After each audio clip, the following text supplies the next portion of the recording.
The opinions expressed on the following program are strictly those of the guests and do not necessarily reflect the views of WCZT, regional media, coastal broadcasting, personnel, or advertisers. Money Talk with Melanie features lively discussions of a wide range of global, domestic, and kitchen table financial topics. Guest interviews include entrepreneurs, CEOs, and politicos who are experts in their fields. Be sure to listen up. This is important because it's your money. Your money. Be sure to listen to Money Talk with Melanie. Money Talk with Melanie. Wednesdays, 7 to 9 p.m. Eastern Time on 98.7 The Coast. Welcome to another episode of Money Talk with Melanie. I'm your host, Melanie Collette, broadcasting live from beautiful Wildwood, New Jersey, here on 98.7 The Coast. And our first hour, I'm going to have to call an audible today. We were supposed to have Brett Oob today, who was going to speak to us about 12 wonderful ways to be successful. Unfortunately, he fell ill, but the wonderfulness that is publicist Eden Gordon-Hill did provide us with a replacement guest who is constitutional law attorney Jonathan W. Emord, who is going to talk to us today about the financial gun battle that is the Second Amendment, because recently the Supreme Court upheld that we do not have to get permission from the state in order to be able to carry. But there is a financial aspect to this. So we're going to talk about the two sides, the gun lobby and the gun control lobby, and how that works and what the SCOTUS decision means for us financially and otherwise. We're going to talk to Jonathan Emord about that. And then in the second hour, we're going to talk to financial coaching expert Sekou Soumah about the basics of budgeting. Budget before you break through financially. So it's going to be a very interesting 2 hours here on Money Talk with Melanie. But before we dig into that, I thought I'd offer a bit of good news on the financial front. For the first time in quite a few weeks, gas prices have declined just a bit. Yay. Just a little bit. I wouldn't adjust your budgets anytime soon. But for the second straight week, the cost of oil has gone down, and therefore the cost of gas has declined just a few cents. We were holding steady at about $5 a gallon for quite a few weeks, and that's the national average. I mean, if you're out there in California, you're paying upwards of $6-7 a gallon. If you are, in other areas, high priced areas, you could be paying, $9. Some gas stations are taking down that second digit, preparing for $10 a gallon prices, which is just insane. But the price did drop, and almost a third weekly drop. So you're dropping under that $5 mark. So that's good. Dropping is dropping. So, we have to, get gratitude where we can get it. So now it's somewhere around the average price of $4.90, something like that. So, I mean, that's not too bad. We can take it where we get it. But inflation is still inflation, and that 4th of July barbecue is still going to cost you. But, I'm always reporting gloom and doom and bad, and I certainly have been reporting when the prices have been shooting up. So I thought, when I saw that headline today, I thought that I would surely report that gas prices have been in decline. Now, I had not noticed, I'm going to be honest, because every time I fill my tank up, I'm just cringing. But the headline said that the prices had gone down, so I said I'm going to report it. I also did see an interesting article about one thing that has been happening with of course the cost of things going up, and with inflation, is of course people are using their credit cards more, and they're using credit more often. And people, 68% of the country lives paycheck to paycheck. And what is going to happen when that's the case? If you're living paycheck to paycheck, people are depleting their savings accounts, and of course you're going to use your credit more. And this is one of those economic signs that things are not going well when people are using more of their credit. This seems really silly that, credit card companies offer you a certain amount of credit, but then the credit people who keep your credit score only expect you to use, in order to be considered financially healthy, they only want you to use 30% of what credit cards offer you. So let's just say, to keep the math easy, if you have, $900 to use, say your credit limit is $900, they only want you to use $300 in order to consider your credit score healthy. If you use $400, that's when they start taking points off of your credit score. That is how your credit score works. At least there's an area of your credit score where they'll start taking points off if you're using over 30% total of the amount of credit that you have available. That's how your credit score works. If you did not know that, there's a little hot take for you. It sounds silly, but that is the way it works. So here's some tips on here's just 3 tips on how to manage that, because this is what happens.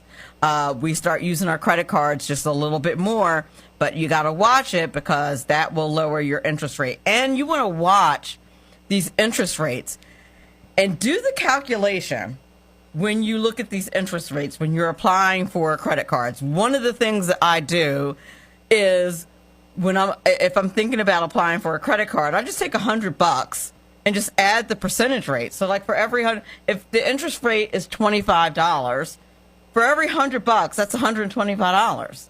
You just have to think about it that way every time you're looking at a credit card. So you always want to try to lower the interest rate on your credit card. That's the first thing. And whenever you're you're seeing the news and you hear the news person say the Federal Reserve is raising interest rates, and you're thinking that does not concern you. Yes, it does. Here's why it concerns you. When the Federal Reserve raises interest rates, the interest rate on your credit card goes up. That also means if you're looking for a home, that the interest rate on that is going to go up. That means if you're looking to buy a new car, the interest rate for that goes up. Now, what it also does mean, if you have a CD, if you have a savings account, your interest on that will go up as well, which is a good thing. But if you are borrowing a lot of money, those credit loans and things like that are going to cost you more. So just keep that in mind. You want to make sure that you are lowering those things. Use auto pay and alerts to manage your balances to avoid late payments. I can't emphasize this enough. Anything that could possibly be late and it's going to have a huge late payment, auto pay, auto pay, auto pay. You do not want to do that. And anything that's insurance related too. Auto pay, man. You do not want to get jammed up with, not having your insurance paid on time. Anything that's insurance, do auto pay. Anything that you could get dinged with a late payment, make sure that's on auto pay. I don't play around with that kind of stuff. And then the third thing, don't count on auto loan, personal loans or buy now, pay later products to improve your credit. They won't. And the interest rates are usually super high. 36%. Remember what I said before about for every $100? 36% for every $100. That's another $36. That's a lot of money. Just saying.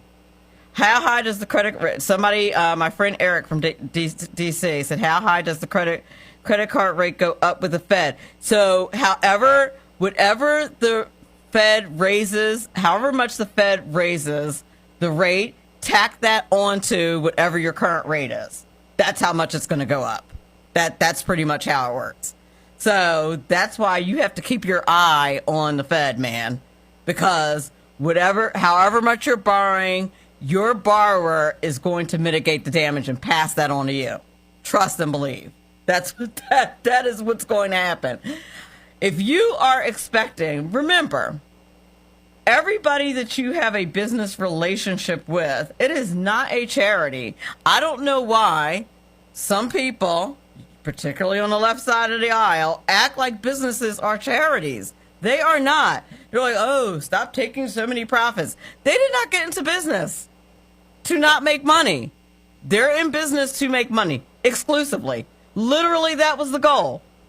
They are not in business to be charitable. They got in business to make money and to make a certain amount of money. And they are beholden to their shareholders to make money. They're not being greedy. They're trying to make money. And you know, one of the things that they're talking about is with gas prices. They're making unprecedented money.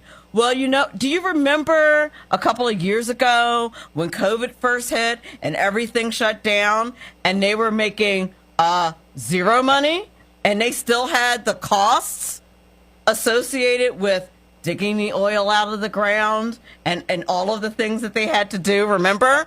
And they had all that oil sitting around that we weren't using. They still had to incur that cost. Like, that was still a thing. How were they supposed to pay for that? I'm not saying that I'm just super empathizing with oil companies. Just what I'm suggesting is that they still had to pay for that. There was still a cost to bring that oil to us to put into our cars. And then all of a sudden, everything shut down. To employ the people that were all employed, they still had to get paid until they shut everything down. So how are they supposed to make that up?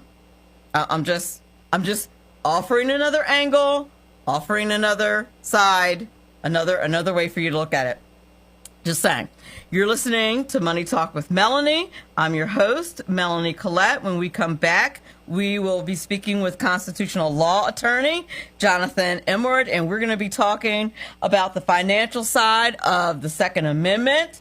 We're going to be talking about the gun battle, but the financial gun battle and the SCOTUS decision to give us the right to carry, and how both sides pour money into fighting that battle, and with the Supreme Court's decision to give us the right to carry really means. We'll be back in a few minutes. Money Talk with Melanie on 98.7 The Coast. Welcome back to Money Talk with Melanie. I'm your host, Melanie Collette, and I'm happy to bring on our first guest, constitutional law attorney Jonathan Emord. He is a constitutional law attorney and author of The Authoritarians, Their Assault on Individual Liberty, the Constitution, and Free Enterprise from the 19th century to the present. And without further ado, I'd like to welcome Jonathan W. Emord. How are you this evening? Just fine. Good to be with you, Melanie. Good to be with you. Did I pronounce your last name correctly? No, but that's all right. Can you please tell me how it's pronounced? I usually email the publicist and ask for the phonetic spelling, but it was kind of last minute, and I do appreciate you jumping in and subbing. It's a hard one. It's a long E, Emord. It's Emord. I apologize. I will do better. That's all right. This is a minor offense. Don't worry, Melanie. Well, thank you very much for jumping in and subbing for my original guest this evening. I appreciate it. You're welcome. And so we're talking about the Second Amendment and the decision that the SCOTUS tried to ease us into all of the decisions that they had to make over the past couple of weeks. Well, they've made it. They've been making the decisions, I'm sure, over the past few months, but that they released over the past week or so, one of which was concerning the Second Amendment. And some people may be listening, and if you're just tuning in and you may be wondering, why is a money show discussing the Second Amendment? Money is involved in everything, including the lobbying aspects on both sides. There's a money lobby for the use of guns, for the right to carry, for freedom when it comes to the use of guns and the Second Amendment. Full disclosure, if you follow me very closely, you probably have seen a Project 21 press release where I was asked my opinion, and I very strongly said that when the Second Amendment says shall not be infringed, that is exactly what it means. Shall not be infringed. And the Supreme Court pretty much said the exact same thing as far as our right to carry. But there certainly is a gun control lobby that donates a lot of money to the other side of the aisle, to the Democratic side of the aisle, that believes that the right to carry, the right to have a gun should be infringed, that there should be infringement on that right. But those arguments, in my opinion, are emotional ones, not constitutional ones. And so we thought that Jonathan Emord, the constitutional law attorney, would be able to eke out this conversation and help us to appreciate how this works constitutionally. And are there some areas where we could work this out constitutionally, where we could solve this problem of the mass shootings from a constitutional standpoint, and maybe we could put better use to that money on both sides? I don't know, but I was hoping to have that discussion with you. Okay, well, what we are witnessing is one of the most extraordinary events in American history, which is the Supreme Court is creating a new epoch in constitutional jurisprudence in which they're focusing on the intended meaning of the Constitution as their guide for interpreting it. And that is brilliant, and one would expect that to be the case, but it hasn't been for so long. So this is a great gift to the Founding Fathers and to America on the eve of the 4th of July. Because in Kennedy, which was the prayer decision, and Dobbs, the abortion decision, and in Bruin, the guns decision, the consistent thread that is woven through all of those decisions is their insistence on interpreting the Constitution in line with the intended meaning, the plain and intended meaning of the constitutional provisions and issues. So on the gun issue, there's absolutely no question that the Second Amendment to the Constitution was intended by the Founding Fathers to create an individual right for people to defend themselves, their lives, their liberty, and their property, and for them to defend a free state, which the Founding Fathers understood to be a government, a republic, which defended individual rights to life, liberty, and property. So they have done their job, and they have done it magnificently. They've fulfilled what Alexander Hamilton in the Federalist Papers described to be the quintessential role for the Supreme Court, which is to be guardians of the Constitution. When the court creates a new interpretation on its own, like it did with Roe v. Wade, exactly, it ends up breaking the bond between the people and the Constitution in this way.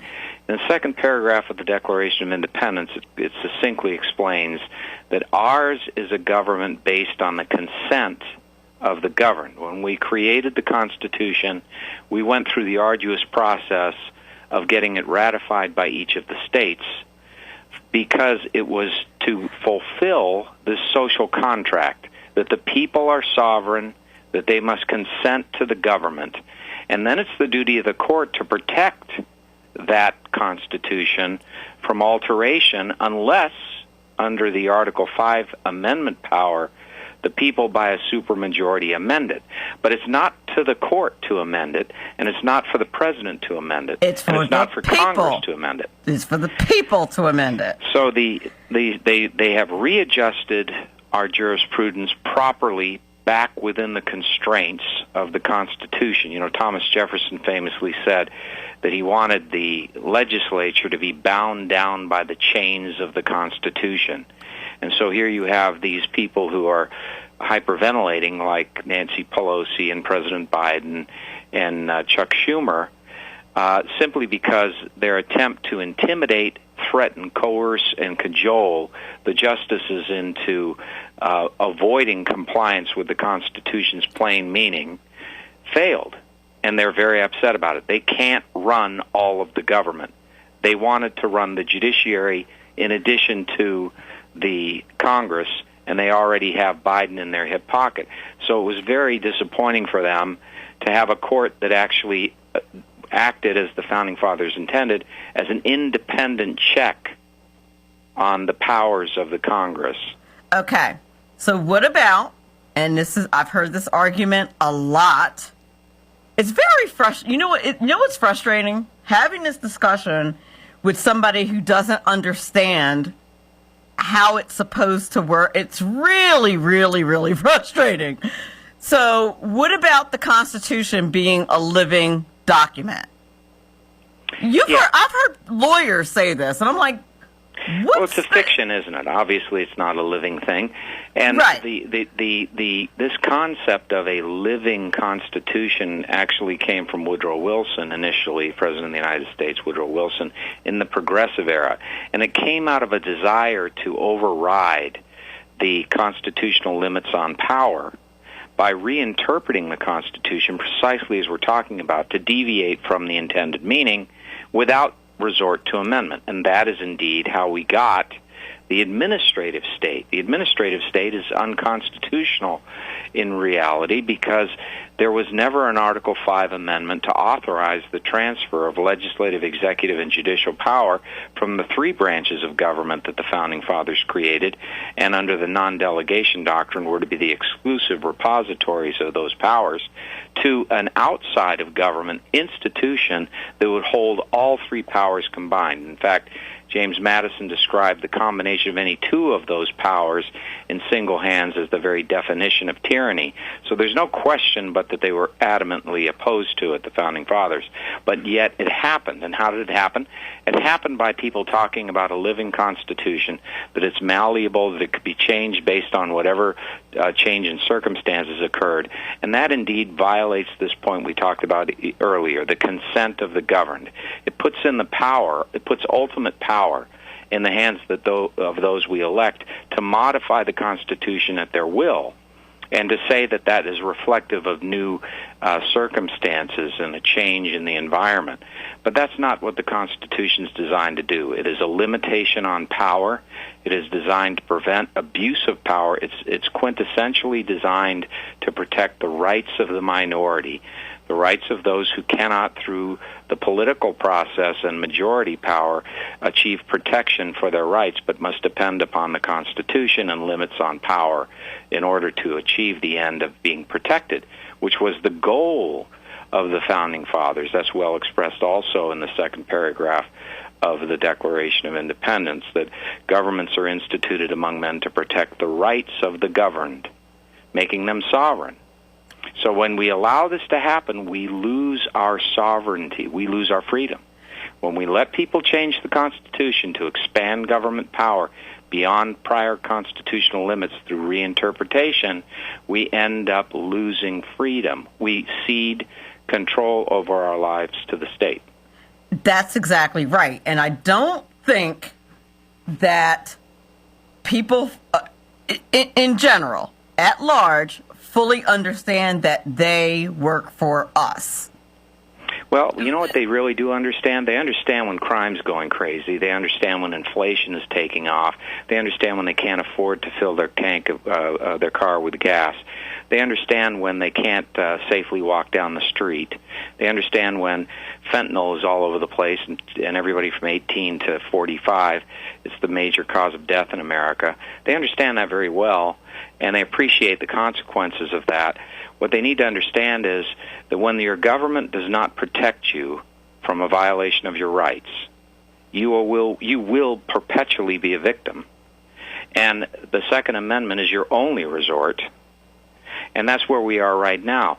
But what we should be is in a situation where the government doesn't defund the police, but actually fully funds the police, and we expand police protection in areas that need it.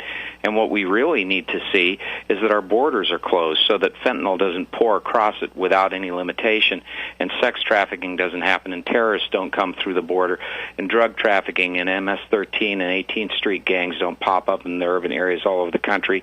What we need to see is law and order. We need to see a protection for property, for liberty. And this is what the Democrat Party at writ large has done. They have taken away America's defenses. They have been nihilistic. They are acting against our interests. They're destroying this country. And the thing is that I don't think that people understand history, that in every country historically that does not have freedoms, the first thing that they do is disarm them. With Hitler, before he did what he did, the first step was to disarm them. You're absolutely right. That was the first step. In Australia right now, where you can't sit outside and have a cup of tea because of COVID or they'll arrest you, you know what they did first? They disarmed them. That's why they can't have tea outside without getting arrested because of COVID. Because they don't have guns. When you ask yourself, well, when you make this simplistic sophomoric association between guns and crime, which is a non sequitur, because most people who have guns defend themselves from crime with the weapons. But when you make that sophomoric association that the Democrat Party has made, the president has made, Nancy Pelosi has made, Chuck Schumer has made, that all we need to do is take away guns and crime will disappear. Well, that's utter nonsense. No, all the bad guys will just have them. Right. Crime will increase, and that's the story world round. If you want to have a society be victimized, take away their right of self-defense. And in my opinion, every place where you have the most stringent gun laws, you have the highest crime. That's certainly true. You just have the highest crime. Try that in Texas. Think people are getting carjacked left and right in Texas or in Florida, where people have the right to carry? Well, no. If you're intent on, let's say you are a psychopathic mass murderer and you're intent on killing children, wouldn't you go to a school that is a gun-free zone? Of course. Now, if you are a person who's intent on going into a grocery store in some location of the country and killing a number of people, another mass murder type of scenario, wouldn't you go to a place that had strict gun laws? I mean, you would. Right. You would, because you would know that you would, even if you thought you would ultimately be killed if you're so sick that you want to take out as many people as possible on your way out, you would know that it would be happening there. You certainly wouldn't go into Texas. We've already learned what happens there. When people with an extremely insensitive understanding of what happens with an armed population enter a church in Texas, they frequently get their brains blown out. And the reason is that they come to the realization that there are armed people in the congregation, and that's the truth. We're up against a break, but I want to talk about the money side of this, which was really interesting when I did the research about this. When we get back, we are speaking with constitutional attorney Jonathan Emord about the recent SCOTUS decisions that have come up, but specifically regarding 2A. Very interesting conversation about how this all works. If you're curious, do some research. It's all over the place. Very, very simple to understand the Constitution, your Bill of Rights. It's very important that you understand this so that you're not confused. Don't just listen to the news on either side. Do your own research. Professor Google's very handy. Just saying. You're listening to Money Talk with Melanie. We'll be back in a few minutes. This is important because it's your money. Your money. Money Talk with Melanie. Money Talk with Melanie on 98.7 The Coast. Welcome back to Money Talk with Melanie. I'm your host. Who am I? I'm your host, Melanie Collette, and our guest this hour is constitutional attorney. I hate when that happens. My brain just left for a moment.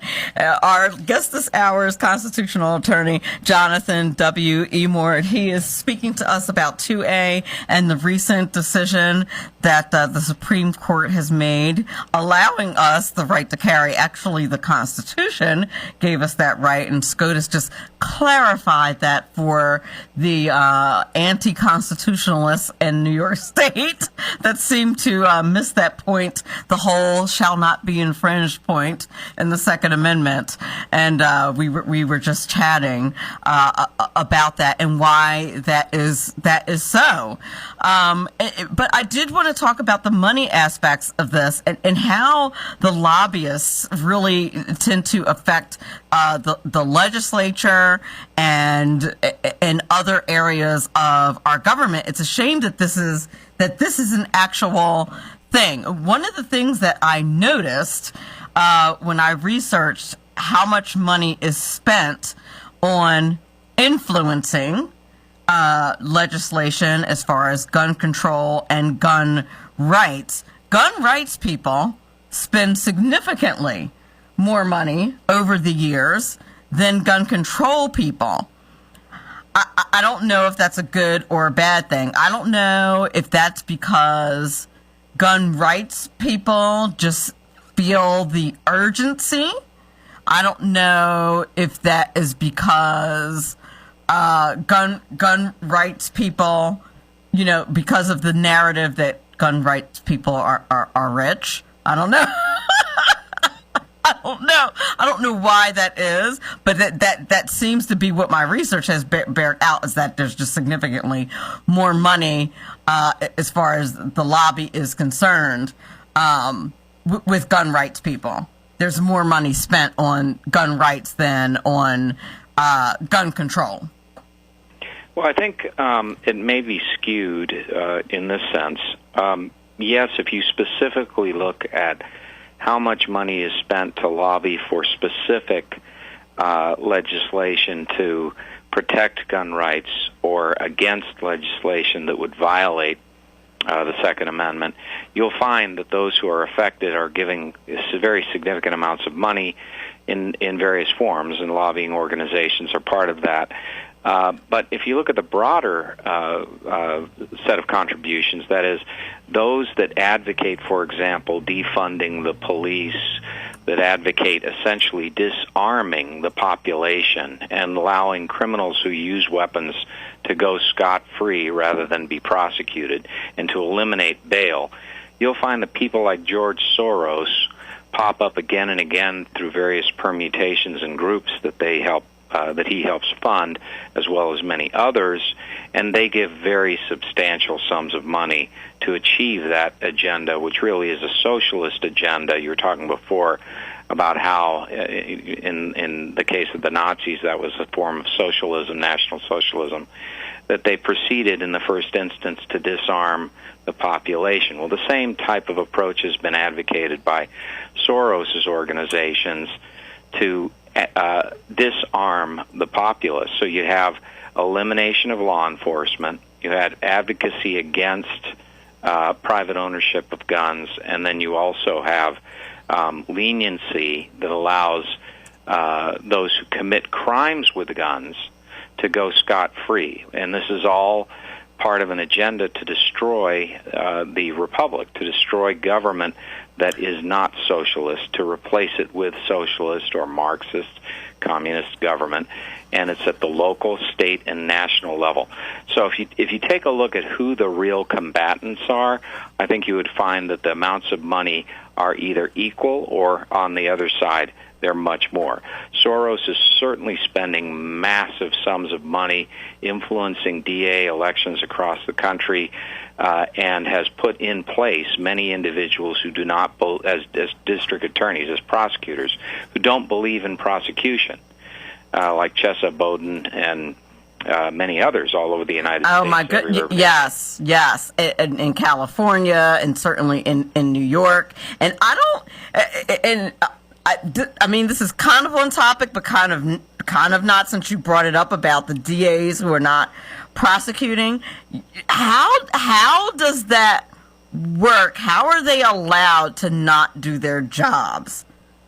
They are allowed to not do their job in part because they come in as political elected officials, and then they have political appointees, and then they replace assistant DAs and fire them who are true prosecutors, and then as a collective, a group that is anti-prosecution, holding the position of prosecutors, they don't prosecute, and they use the law in ways that it is contrary to its intent to defeat the justice system. I mean, these people believe that anyone who is charged with an offense, if they happen to be in a minority group, are a victim of society and ought to be let go, whether or not there is a basis for their prosecution.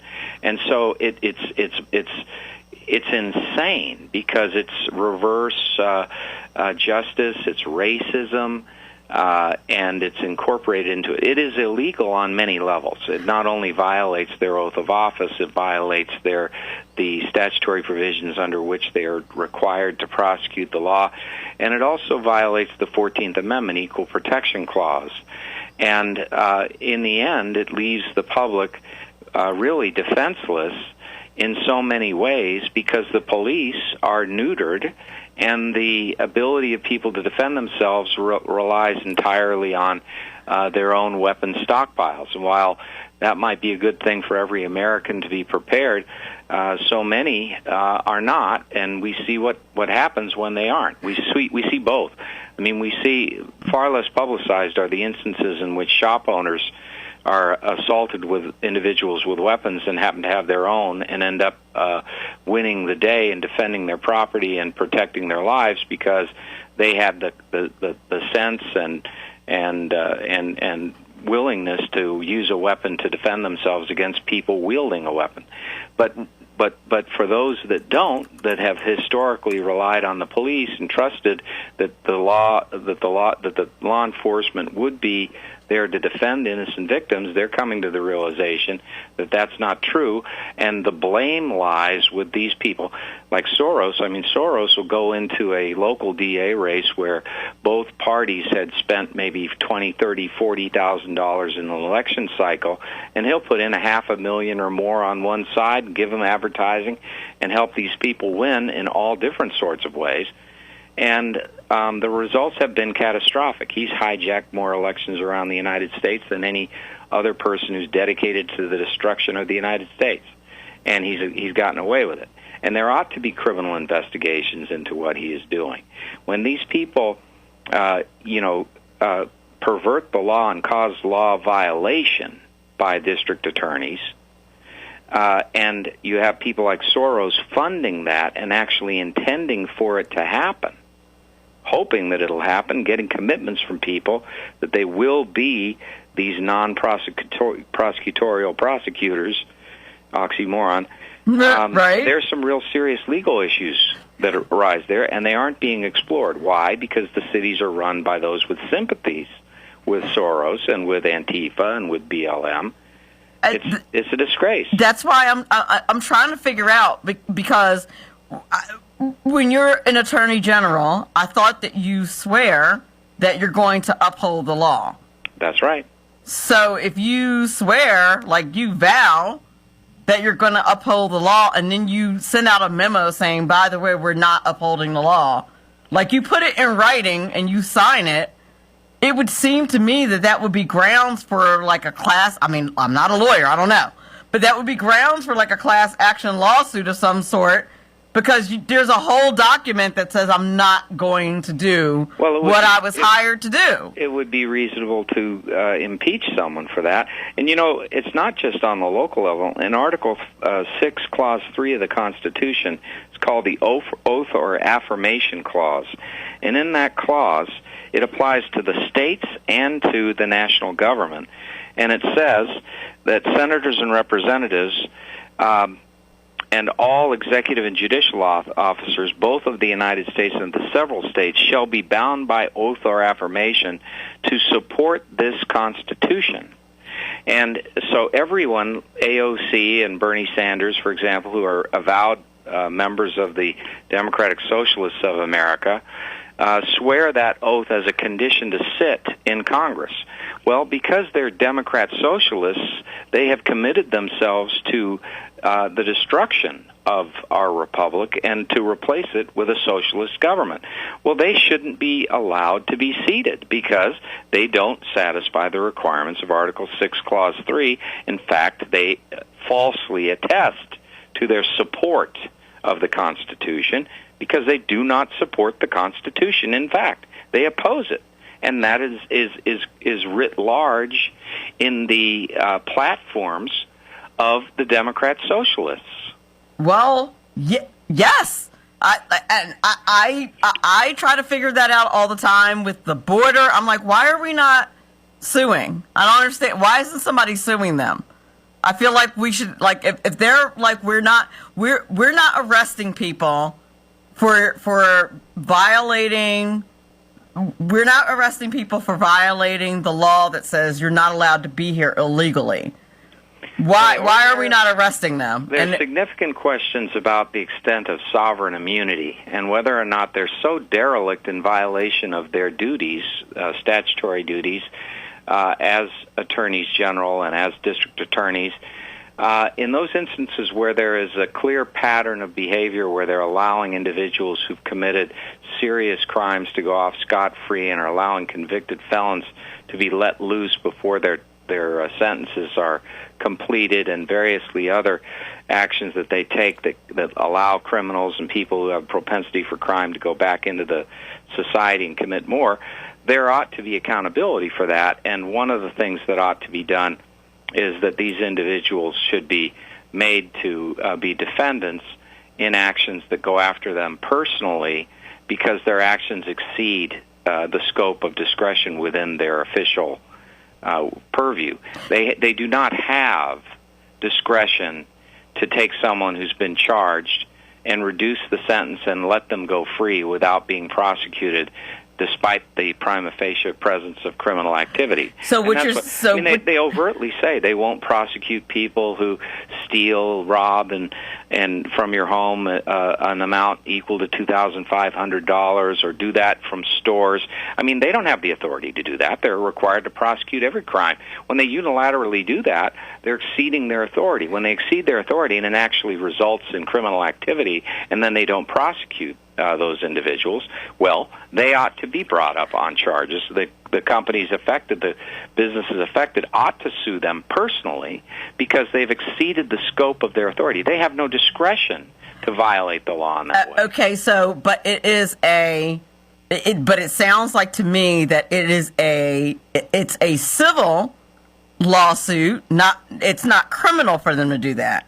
Right. It's a civil lawsuit when brought by the public against them, but because but they're that's the only problem. ones that can invoke the criminal laws. Well, that's what state prosecutors do. That's what private individuals don't have the luxury of. We can't invoke the criminal laws; only the prosecutors can. But we can hold them accountable under the civil laws. We can impeach them. We can recall them. There are various techniques depending on the laws of each state, which can be used to go after them, and this really ought to be used. Now, it is being used in many instances in the recall, but we ought to be holding the governors responsible for failing to rein in these district attorneys and prosecutors. There it is. I like it. Why aren't we holding the state attorney general responsible for not prosecuting or going after these people? Even better. I like that one even better. But all of these things should be scoped out and serious action should be taken. But in the end, we need to take the silent majority and make it vocal.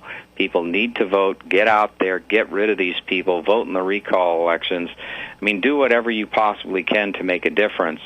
And by all means, in the presence of an absence of police protection, do avail yourself of the Second Amendment. Make sure you have a weapon to protect yourself and your family, and don't count on a non-existent police force to do that. Yep, because I love my men in blue, but after the deed is done, all they can do is take a report. I'd rather you eat some lead, and then take that report. That's right. And when you hamstring, when you hamstring the police, all that's doing is allowing criminals to have a field day and hurting people. There's a direct, we see this all over.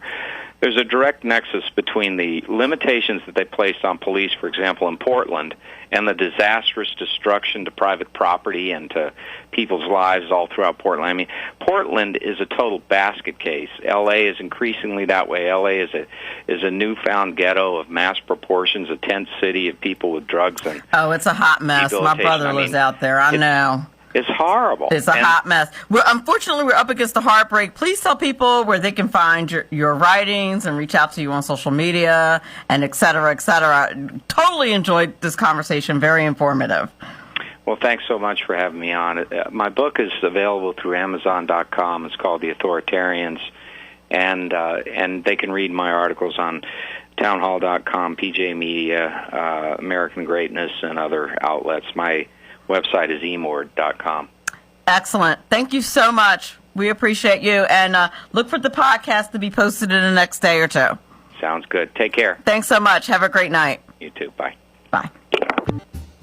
Money Talk with Melanie features lively discussions of a wide range of global, domestic, and kitchen table financial topics. Guest interviews include entrepreneurs, CEOs, and politicos who are experts in their fields. Be sure to listen up. This is important because it's your money. Your money. Be sure to listen to Money Talk with Melanie. Money Talk with Melanie. Wednesdays, 7 to 9 p.m. Eastern Time on 98.7 The Coast. Welcome back to Money Talk with Melanie. I'm your host, Melanie Collette. And if you just missed the first hour of Money Talk with Melanie, shame on ya. Missed a terrific first hour with my first hour guest, constitutional law attorney Jonathan W. Emord. He talked to us about one of the most recent SCOTUS decisions regarding 2A, and we talked about the lobbyists on both sides fighting for their positions, the gun control lobby as well as the gun rights lobby, and why they fight for both sides, and the constitutional issues behind both sides, whether or not the Constitution is a living, breathing document, or was it intended to be a guard, a lock on our constitutional rights. What role does the Bill of Rights have to play in that? What role does our legislature, what role do our district attorneys have to play with the enforcement of the law? All of these very interesting things were discussed in our first hour, and you missed it, but never fear. Money Talk with Melanie will be posted as a podcast on 98.7 The Coast's website in the next day or two. And not only that, you can ask Alexa to play Money Talk with Melanie, because it will be posted on Audible, Spotify, iHeartRadio, Listen Notes, Podbean, anywhere where you like to listen to your podcast, Apple Podcasts, anywhere and everywhere. You cannot get away from Money Talk with Melanie as a podcast, even on YouTube. Yeah, you can play it there, anywhere. So pay attention and listen up. Like, subscribe, Money Talk with Melanie, so you can play it as soon as it's posted. Even on Facebook. Facebook has a little podcast component. So you could go to the Money Talk with Melanie Facebook page, and as soon as it's posted, it'll pop right up there. And you can listen to it there or follow me on any of my social media. I post it there at Money Talk Mel on the Twitter, or at Money Talk Melanie on Facebook. And if you really, really are brave, you could follow me at NJGOP Diva on my personal Twitter. That's where the real fun is, let's just be honest. But that's only for, the super brave people. And you can get my press releases that I do for Project 21, and you'll get clips of my TV appearances on Newsmax, and that's where I bring the real heat. That's where I say that's where I bring the real crazy. Like, if you really, like the real political stuff, like you think I say like the real crazy. No, that's not where I really do the real.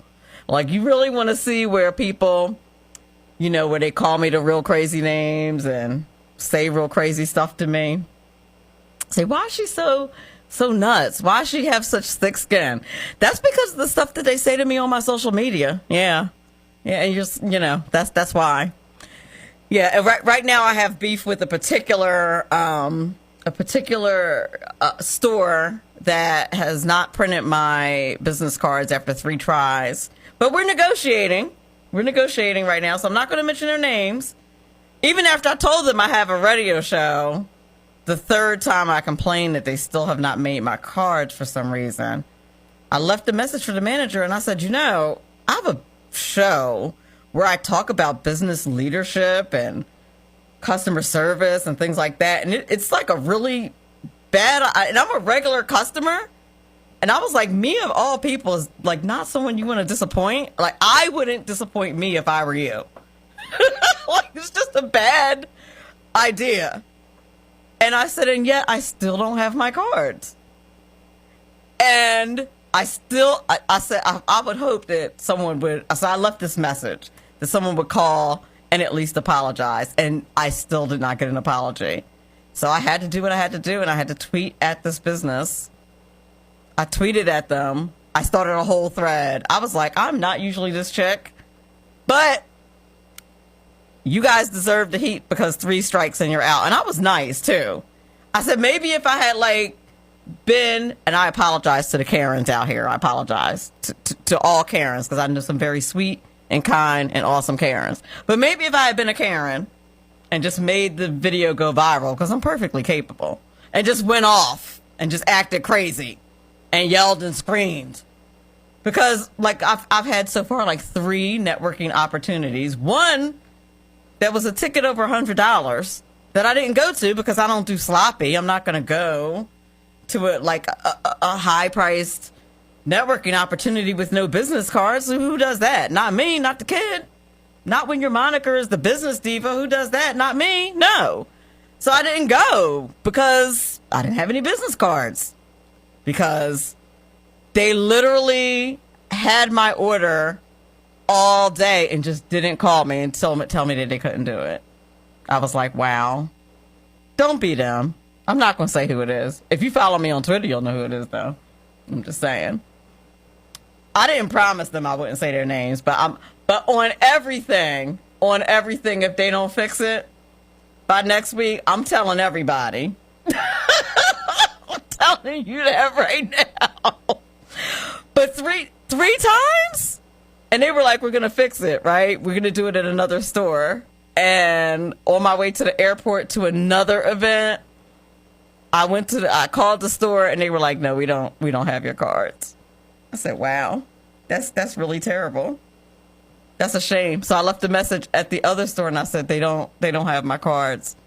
It was really bad. And do you think they called and apologized? No, they did not. Terrible. Terrible business. Terrible way to move. Not cool. But are you a senior? Are you suffering from inflation? This was a stupid headline. Kiplinger, 8 money tips for seniors suffering during inflation. It was like, why are seniors suffering? I'm like, well, most of them are on fixed incomes. That was not really complicated. But here's 8 tips on how to manage if you're a senior dealing with this inflation. That's ridiculous. Here's some strategies. Okay, we already know why seniors are more affected by inflation. One of the reasons is because your incomes are usually fixed, and you have to wait for the government to decide how to bump you up or not, and that's buffoonery, and the government is just not good at a lot of things. We know that. Okay? So here's tip number 1. Be smart about when you claim Social Security. And what we mean by being smart is try to wait until you're at least 70. Try to wait until you're 70, because if you wait till you're 70, you'll get 132% of your monthly benefit. You'll get your full retirement at 66, which is 100%. But if you wait till you're 70, you'll get 132%. So that's good. Tip number 2, get creative in your spending. I think we all do that, right? Make your own. This is good for everybody, though. and I've been bad with this. I used to make my own coffee, and then I don't know what happened. Like after COVID, I just started buying my own coffee again. I got to get back to that. But yeah, try to do that. Try to make your coffee at home. You can save a lot of money. Try not to eat out at work. That's a bad look, but that's good for everybody. Enjoy your life. That's tip number 3. Hopefully you're going to live a long, prosperous life. People are living longer. Enjoy it. Don't go bold with your portfolio. That's for everybody. The older you, I even teach my high school kids this. If you're super young, start investing now. I wish somebody had told me that. For real, because I'm 51 and trust and believe if somebody had told me when I was 17, 18 years old and I was a hustler, if someone had told me, if I had known then what I know now, trust me, I'd be retired. For real. So don't be bold. Be conservative with your portfolio if you're getting older. If you're young, have at it. Be aggressive. Be aggressive. Okay, I was not a cheerleader. That was just like living out my cheerleader fantasy right there. Sorry about that. Tip number 5, shop smart. Obviously, do that anyway. Cook and freeze extra meals. Meat prices are high. They are higher than Snoop Dogg and a Snoop Dogg Willie Nelson concert. They are high. So cook and freeze. Good idea. Mobilize the kids. Get your kids to hook you up. And listen, don't hate on Amazon Prime, for real. I know, especially if you're older, you're thinking Amazon Prime is super complicated. Not for nothing. My mom will really just be like, my mom doesn't ask me to order things on Amazon Prime. My mom will just ask me where she can get something. Like the last time it was Staples.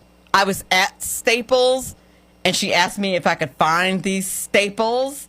And I was like, I'm pretty sure they don't have these. They're probably at like Home Depot or Lowe's. And I was in line somewhere and I was like, they're probably at Amazon. So I just got on my phone and ordered them. And I was like, yeah, they're going to be here in 2 days. Amazon. I was like, I ordered them from, and she was like, you ordered just that? And I was like, yep, Amazon Prime, Mom. Rent just a room. Like, lower your expenses. That's also very, very good advice. Do that. That's a good tip. And then number 8, I don't know about this. I don't eat at everybody's crib. But, I just dated myself. I called a house a crib, but whatever. Go potluck. Go potluck. If you could do a potluck dinner when you're eating out, that's a good look. You can. I'm too bougie for that, though. But you can do it, though. You can do it. Bourgeois. I am a little bourgeois for that, but you can do it when you're tightening your belt, work together, teamwork, and all that good stuff. So those of you who are entering your golden years, 8 tips to save money when you're on a fixed income, you're trying to save money. I hope you found it helpful. If you follow me on social media, you will see that article posted very, very shortly. You're listening to Money Talk with Melanie. I'm your host, Melanie Collette, and our second hour guest will be, I want to make sure that I pronounce this young gentleman. He's a child. I shouldn't say he's a child. He's this young brother that's coming up, financial coaching expert, Sekou Soumah. I'm very excited to have him on the show. He's going to talk to us about how we budget before we break through to our financial success. Very excited to have him on the show. He'll be back on the other side of the break. Money Talk with Melanie features entrepreneurs, CEOs, and politicos who are experts in their fields. Money Talk with Melanie. Money Talk with Melanie on 98.7 The Coast. Welcome back to Money Talk with Melanie. I'm your host, Melanie Collette, and our guest the second hour is financial coaching expert Sekou Soumah. He's going to discuss with us how to budget before you break through to financial success. Sekou Soumah is a 25-year-old D.C., Maryland, and Virginia-based registered representative with a captive firm who teaches financial principles to help people achieve new heights. He tells people how his unique Marine Corps experience motivated him to really make a change by helping people with their finances. Sekou believes that having a solid foundation is essential to building financial success, and everyone should get this education, but we have to make it understandable and relatable to the common people that we serve. So without further ado, I'd like to introduce Sekou Soumah. How are you this evening? I am doing great. Thanks for that, Melanie. I appreciate you having me on your show. Appreciate letting me speak with your listeners here. I missed the DMV. I have not been to the DMV since before COVID. I've got to change that. That's nice. It's nice. Now, summertime's getting started. It's going to be some fun out here. I know it is. I know it is. That's probably why I haven't been to the DMV. DMV's not ready for me right now. Okay, I hear that. Now, are you on this? I think I hear some feedback. Are you on speaker at all? I am actually not on. Okay, I just wanted to. It could possibly be on our end. I don't know if it's a little loud or okay, because my sound guy is working with a little bit. I just wanted to make sure that it sound. Oh, that sounds better. Sounds a little bit better. Okay, great. All right, okay. Terrific. So, is there anything else that you wanted to tell the audience about yourself before we proceed? I guess I'll just kind of start with my background, as we said, that unique experience. Yes. Through the Marine Corps. Yes. So, like I said, DMV kid, been here pretty much my entire life. As you actually said beforehand, I'm a baby. I did, but I didn't want to. I have to be careful when I say that because you're a grown man. To me, you're a baby, but you're a grown man. You're 25. You're grown. 25 years young, but like I said, the Marine Corps actually helped actually mature me early. Now, there's that, of course, still coming from first generation. I am first generation American, coming directly from Guinea. My parents came from Guinea, first generation, first one to be here. So I always took that as, hey, I have to be the one that really elevates everything and takes it to the next level. So we start from there. Like I said, humble beginnings. And then, parents always raise you with discipline. We always hear that from, the African community. Hey, yep. You're going to have discipline. So we do that, get out of high school, and didn't really know what I wanted to do yet. Ended up going to the Marine Corps. Just my cousin just took me there on a whim to see the recruiter. 2 months later, I was gone in boot camp. Wow. So very unique experience. Got there. If anyone knows anything about the Marine Corps, hit the fleet early, went straight to Okinawa, Japan. Within my first 2 months of being in Japan, go to South Korea, come back, go to Thailand, and then come back and do some embassy duty and more things. Now, that unique experience comes from being in those other countries, Thailand, Korea, Japan. You see a different way of living. Of course, we've seen, poverty or, not so good situations before, but on that scale, it's much different. And that's really what's eye-opening to me. It's just like, hey, you go around the world and you actually see other people actually may have it worse than what you see on your regular basis. Right. Poverty in the United States is not poverty. It's not real poverty. Exactly. So it was an eye-opener. It's a bit of a culture shock for me. Right. It was like, hey, I have to do something. Right. Poverty over here, like people who are considered to be in poverty still have their nails done. They still have phones. Like, you know what I mean? They still, a lot of people who live below the poverty line still live indoors. Mm-hmm. So now you see it's completely different. And now it's like, okay, let's go figure out something. Let's figure out a way that we can help people, but in a way to actually enjoy. So that actually led me back going down this financial path. Started just figuring out ways to how do we accumulate and really change the trajectory of my family. So we started getting into all these different things, investing and really studying. Fast forward, I spent about 4 years there, get out, do a little bit of security, and then I move over into this financial captive firm where we start dealing with insurance, investment, retirement, and I really start building that foundation and really educating people about these things, these building blocks, so they can get to a better situation. And would you say, and you being 25 years old, would you say that starting earlier is better, or should you wait? Absolutely. You always want to start early, and that's with anything. One thing, and I'm just going to mention that, is about, you have compounding, the effects of compounding. Compound interest, eighth wonder of the world, the results are astronomical. When you actually start early, that ability of compounding to really help you grow your wealth, you'll see the results. So definitely want to start early. So I don't have any kids at the moment, but definitely if any parents are listening to this, you want to start early. Start investing for your kids, start saving for your kids, put things away. If you haven't started investing, start investing now, things of that nature. You just want to get started as early as possible. But don't you need, like a whole lot of money? Like, don't you need to make thousands and thousands and thousands of dollars to start investing? Not at all. Not at all. You can start investing with literally dollars. There's so many different avenues that you can utilize.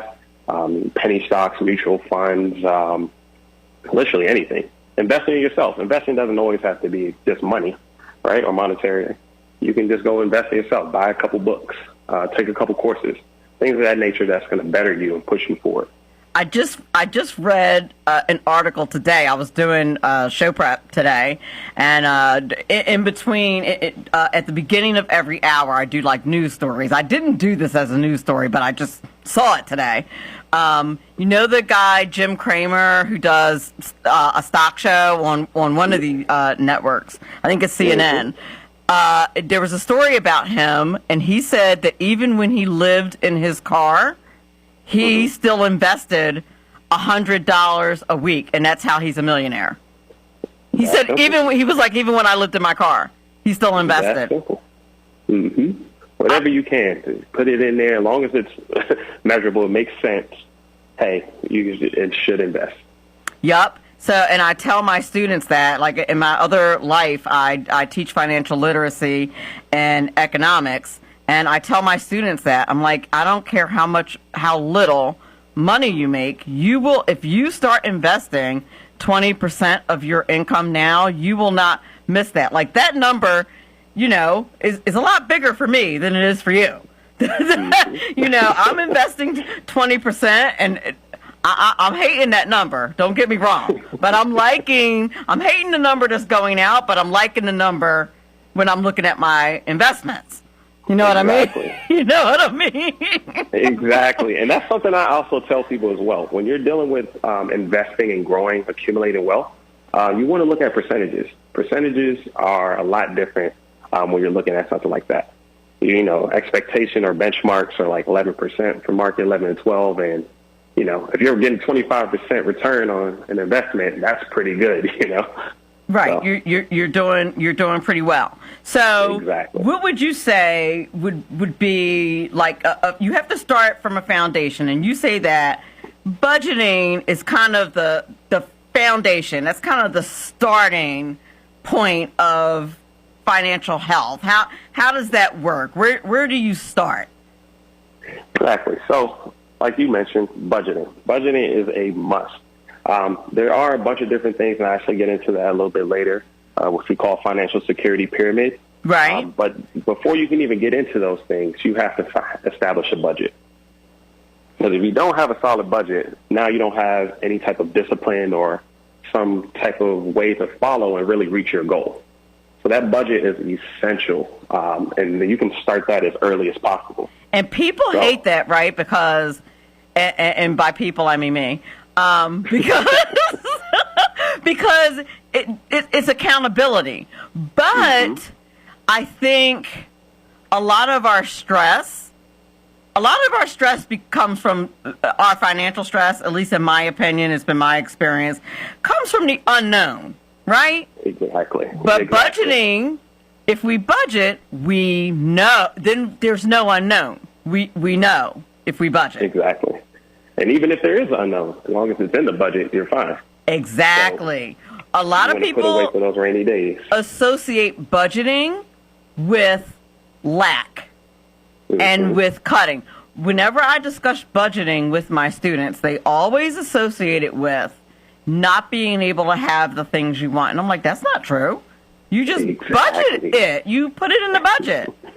Exactly. And I always see that as well. When you're going through your budget, hey, we don't want to take out the things that you enjoy doing. Just make sure it's a part of the budget. Exactly. That way you can maintain it. Exactly. I don't care if it's a new pair of jeans every month, if it's a $500 clothing budget. If that's you, girl, get it. If you can afford it, put it in the budget, boo-boo. Go ahead. Put it in the budget. Yeah. Put it in the budget. Put it in the budget. Yeah. Exactly. Put it in there if you can afford it. So what I want to cover real quick before I even go back to doing the actual budget, I'm actually going to jump into that financial security pyramid. Do. And then when we start off with a pyramid, we think of these large ancient structures that's been around for hundreds of years. And there's a good reason for that. A solid structure, very good foundation. It's built tough, right? Exactly. So that's the same way you should look at your finances, right? So when I look at my financial security pyramid, just starting at the very base of it, look at things like property and casualty. Those are the things that you always insure: your vehicle, your home, your cell phones. People insure their Amazon packages, right? Things of that nature. So property and casualty, you want to make sure that you have those things put in place. So next thing would be your medical insurance and things of that nature. A lot of things are provided via your job, but it's really great to have these things outside of the workplace as well. So that's like health, long-term care, vision, dental, things like that. But then we have life insurance. I actually want to come back to life insurance because that is very important. We're going to talk a little bit more about that. The disability insurance. A lot of people don't understand or realize that having some type of disability coverage is very, very key. Just because if something happens to you, you get sick or you get injured, who's going to pay the bills? If you can't bring in any income, it has to get paid somehow. Right. It's essential, really. Exactly. So you want to have that disability insurance in place. Now, we're talking about cash reserves. You always used to hear, you always want to save for a rainy day, maybe 3 to 6 months, but we just came out of a pandemic where 3 to 6 months went by pretty quickly. So now that number's pushed way out. I like to say anywhere from 6 to 12 months, 6 to 18 months, really. But as long as you are putting something into that savings, you're good to go. And then the next thing would be a will. Of course, you want to have a will. That could be your living will and something for after life. But definitely, if anything should happen to you where you're not able to, you're incapacitated or something like that, you can't make your own decisions, hey, you want to have like a living will in place. That way we know exactly what to do. So So the foundations are your protections.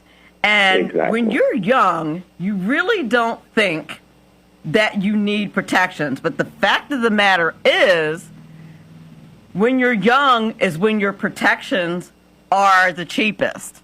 Exactly. So and that really brings me right back. Right. Nailing down your protections when you're young is the best time to do it, because as you get older, you can just keep them and keep the cost of those low as you get older.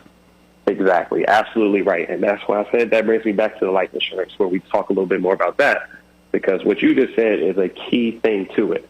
Like I said earlier, parents, you want to get started early. You know you can insure your kids at 0, right? Right, and so a lot of people don't know that. Exactly. So that's a major key. Get it as early as possible so that they can have it. That's actually an asset that you can pass on, right? So life insurance is very important, very key. Just in case anything should happen, hey, you are protected. But there's also living benefits of life insurance. I'm not going to get into all of them. That would be a whole nother conversation. That could be that could be a 2-hour show. Exactly.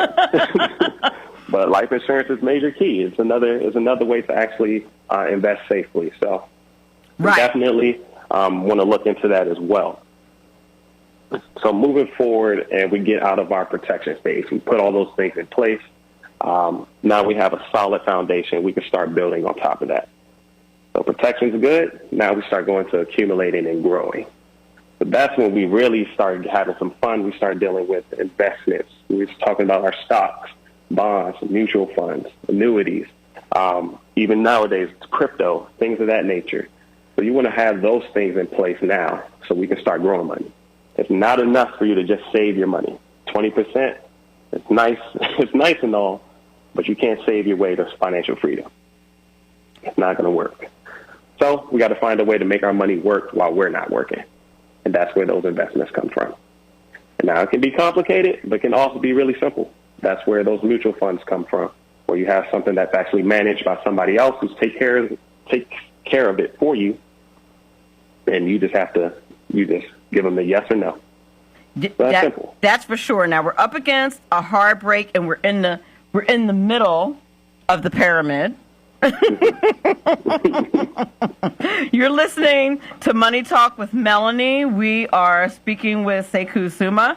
We are learning about the foundations of budgeting via an illustration. You should be visualizing the financial security pyramid in your mind, so you learn how to be financially healthy and setting yourself up to break through for success. Very interesting, very informative conversation. We will be back on the other side of the break.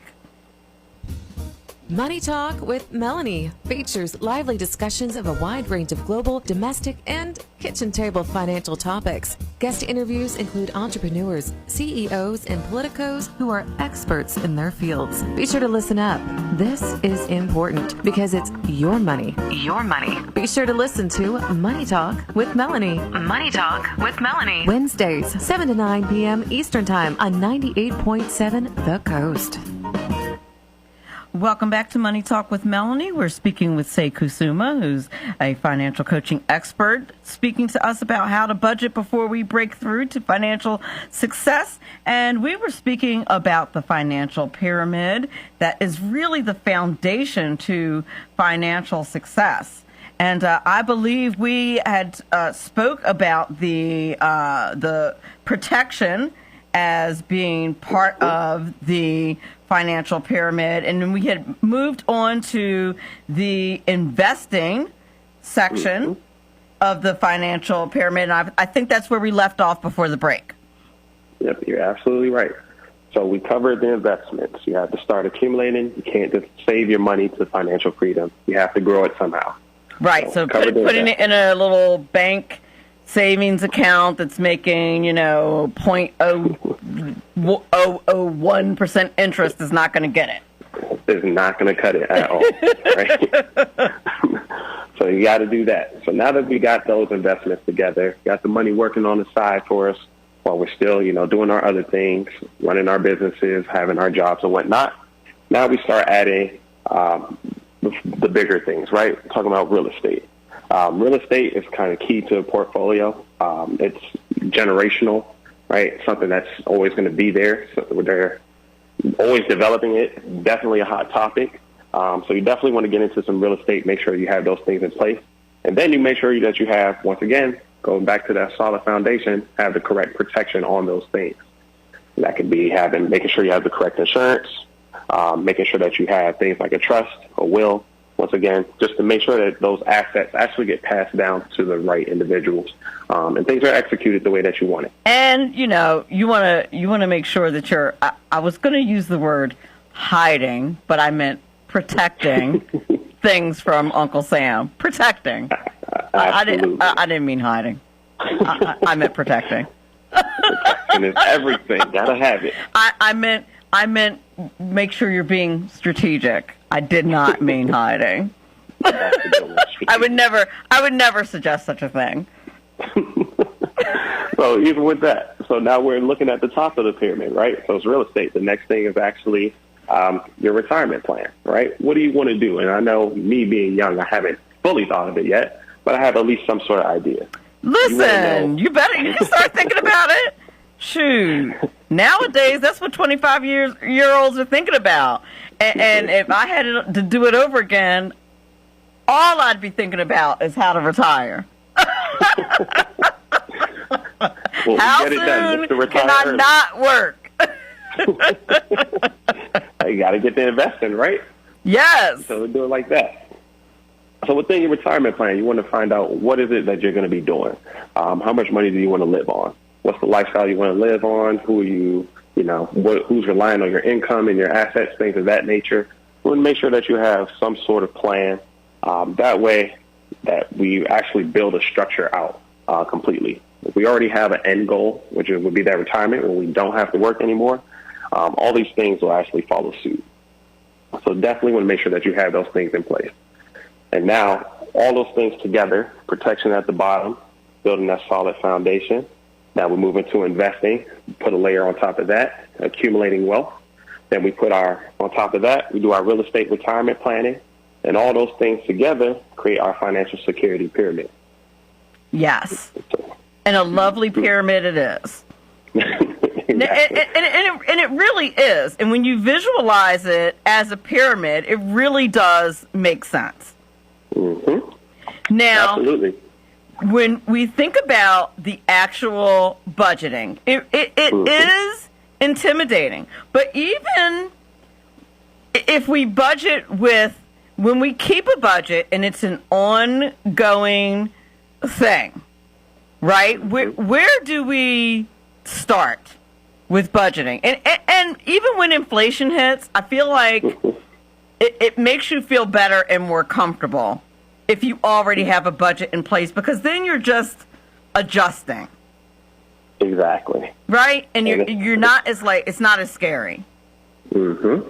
It's funny that you say that, because we were just kind of coming up with creative ways to open people's eyes to making sure you have a correct budget. And the question came up, did you budget for inflation?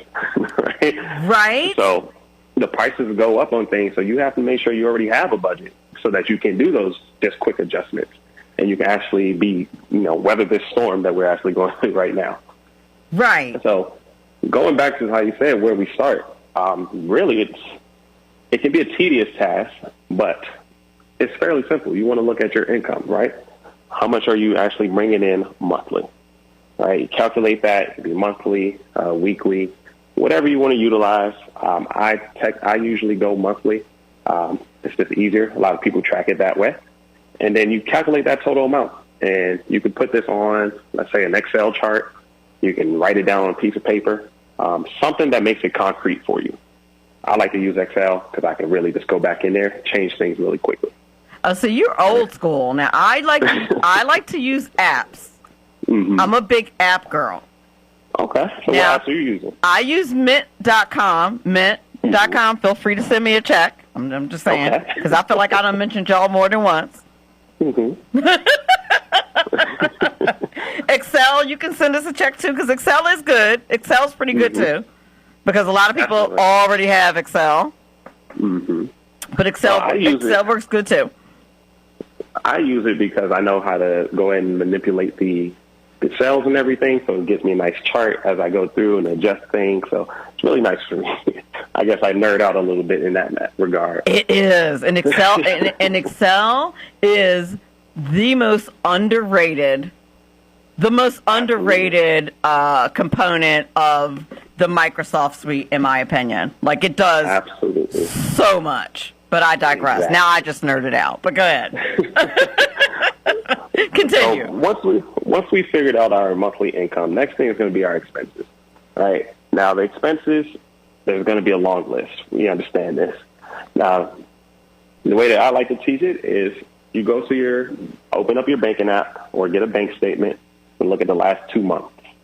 The reason we use 2 months instead of just 1 month or something like that, just so that we can see if there's any reoccurring charges. Mm-hmm. So those are the big ones that we want to start with as far as your expenses. That way we can really fine-tune things. So we really go down that list and we list out all your expenses. What are you paying for? Paying for car insurance, you're paying for food, you're paying for your gym membership, things of that nature. You want to put them all down into your monthly expenses. And don't skip anything. Don't see that. That's not that much. Nope. Everything. Nope. Put every single thing in there. Now, from there, you essentially have already created a good foundation for your budget. You really want to just look at the income and expenses, and we want to take our expenses away from our monthly income, right? So just subtract it. Now we see the money that we have left over. On my Excel sheet, when you actually do that, if you have a negative number, it's going to turn red. If it's a positive number, it's going to turn green. That just lets you know where you are. Red is bad, green is good. That's simple. So that starts your foundation for your budget. You want to make sure that we can get as much red out as possible. So now this is where all the apps come in place. These are things like Truebill, right? Mm-hmm. Things that actually monitor your account and really tell you what you're overspending in. And that's really the premise of the entire budget itself. When you can see these things in front of you laid out, you realize, hey, I'm paying way too much towards eating out. Or, hey, I have that gym membership that I don't utilize. Or you're paying for Netflix, right? You have the premium when you don't even need it. So having all those things listed out allows you to really, downsize and get any of that red out of your budget and kind of bring you back into the positive. Right. Right. Right. So it really is eye-opening, and sometimes it's literally sickening. Like, just literally, like, what am I doing? So I know a couple people go on Amazon shopping sprees. So it happens. Believe me, you're not alone. A lot of us go through it. It's just, hey, sit there and go through that budget.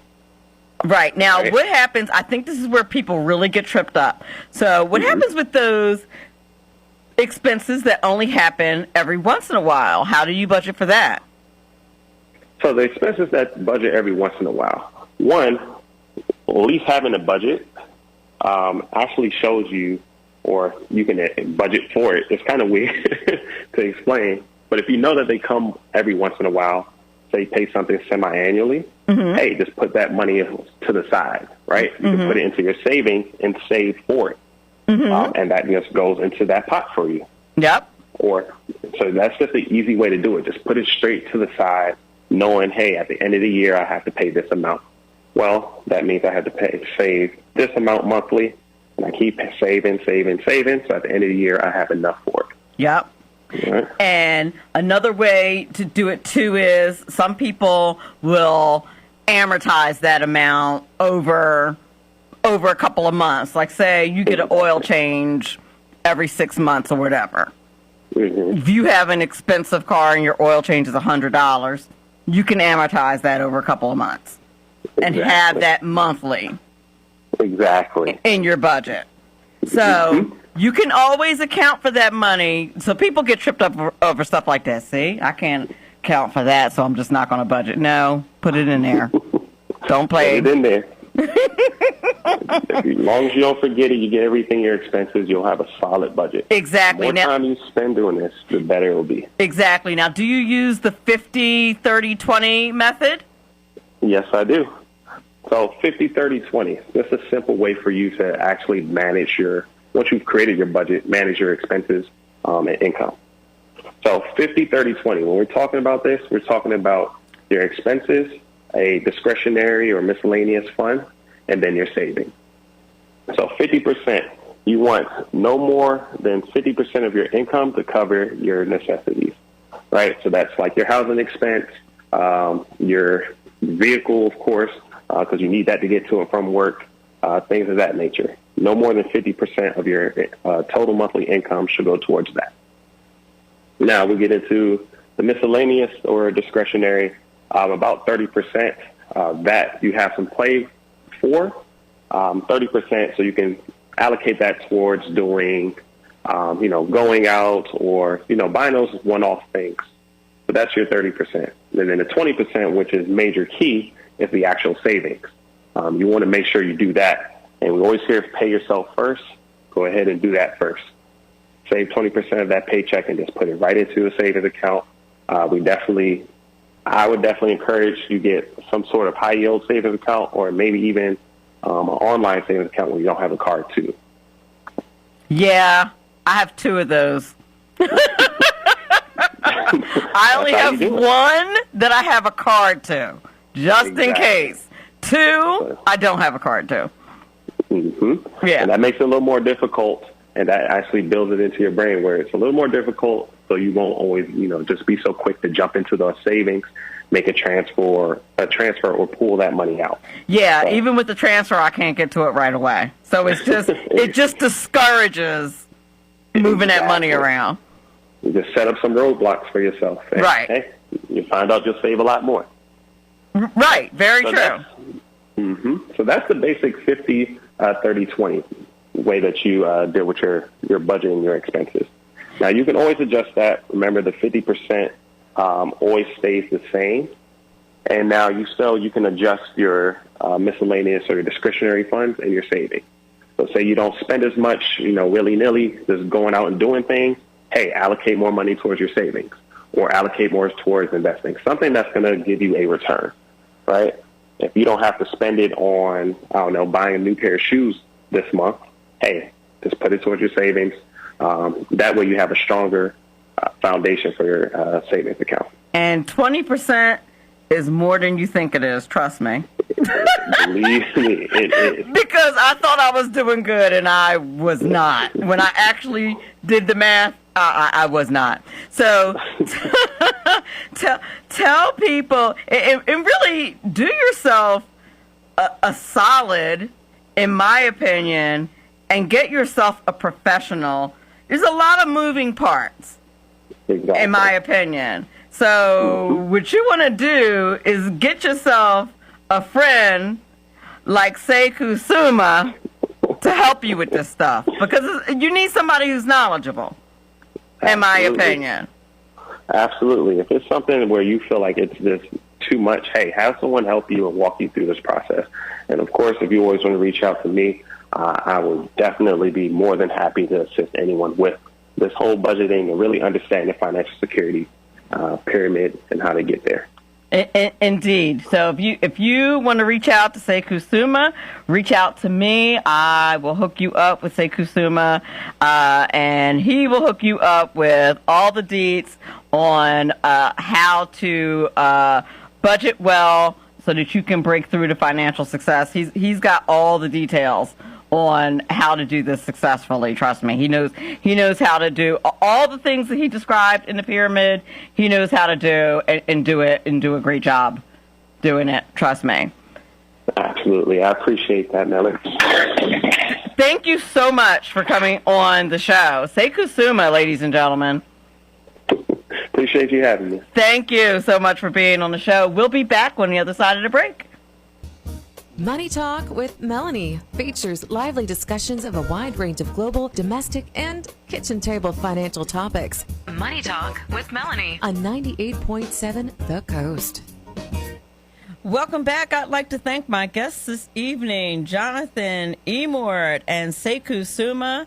I'd also like to thank Eric out in D.C. and Cindy up in North Jersey. I know they were listening tonight, so I wanted to give them a shout out. I want to give Alyssa a shout out, being initiated on the boards tonight, our new rock star here at 98.7 The Coast. Thank you, Mark, for helping her out. And if you missed tonight's show, you're just joining us. Shame on you, but you'll be able to listen to the podcast on the website on 98.7 The Coast. And listen, please do tune in to Money Talk with Melanie next Wednesday, where we will have Danielle Julia Cuomo, who is the founder and president of Virtual Assist USA, and she'll discuss how to use virtual assistants to grow your business. And we'll also have author and attorney Judith A. Kaluzny, who will discuss the Marriage License Handbook. Remember, all of this is very important because, after all, it's your money.